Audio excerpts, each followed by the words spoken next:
और बेटे को बराबर भाव दीजिए, बराबर सम्मान दीजिए और बराबर की संख्या प्रोवाइड कराने का काम करिए।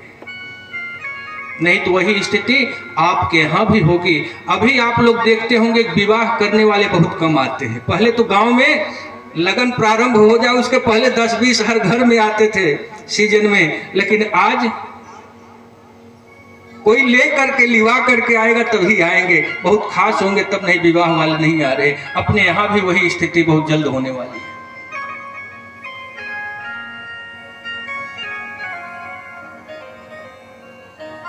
अब नारद जी जब वहां से निकलते हैं, शील निधि ले जाता है और जैसे ही अपनी कन्या का हाथ दिखाने के लिए नारद जी के हाथ में देता है, नारद जी देखते हैं विवाह रेखा।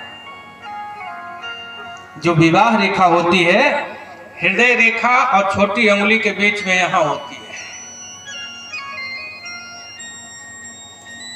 अब ये रेखा जब वो देखते हैं नारद जी तो उनके समझ में आता है कि जो इस कन्या से विवाह करेगा वह अजेय हो जाएगा, अर्थात भगवान विष्णु के समान हो जाएगा। जबकि वो लक्ष्मी जी हैं, लक्ष्मी के हाथ में विष्णु जी की ही तो रेखा होगी। उस हाथ में जो रेखा बनी थी वो यह बता रही थी कि जो अजेय होगा वही इस कन्या का वरण करेगा। और नारद जी इसको उल्टा समझ लिए कि जो इससे विवाह कर ले वही अजेय हो जाएगा। दोनों में समझने का अंतर है। नारद जी को उल्टा समझ में आ गया कि जो इससे विवाह करेगा वह अजेय होगा, और उसमें बना था कि जो अजेय होगा उसी से विवाह होगा। नारद जी सोचे अगर इस कन्या से मेरा विवाह हो जाए तो विष्णु की पूजा कौन करेगा, हमारी पूजा सब करने लगेंगे, हम भी विष्णु के समान अजेय हो जाएंगे। क्योंकि अहंकार की पट्टी बनी थी उनके सर पर। वो सोचे कि कन्या मुझसे विवाह कैसे करे, क्योंकि मैं तो एक साधु हूं और साधु से कोई थोड़ी विवाह करेगा, जटाजूट बढ़ा हुआ है।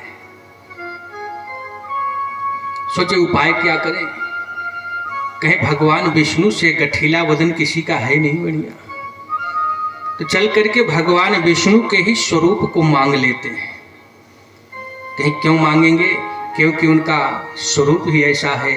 अधरम मधुरम बदनम मधुरम अधीराधिपतेरतिलम।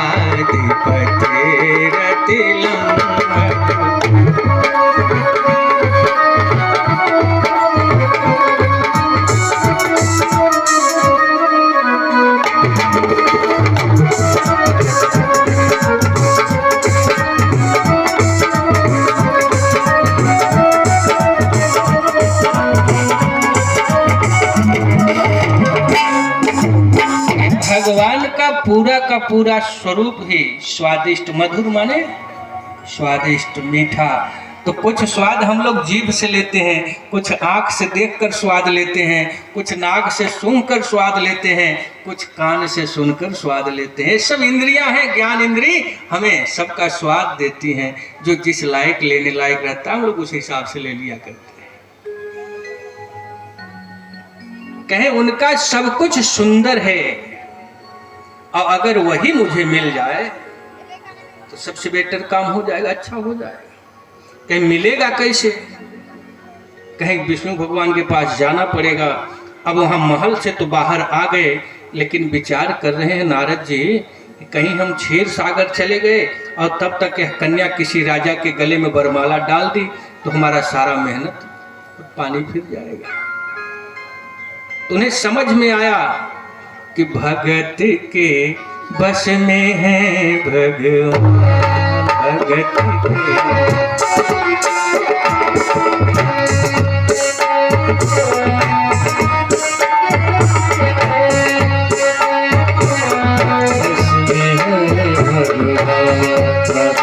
के बस में है भगवान।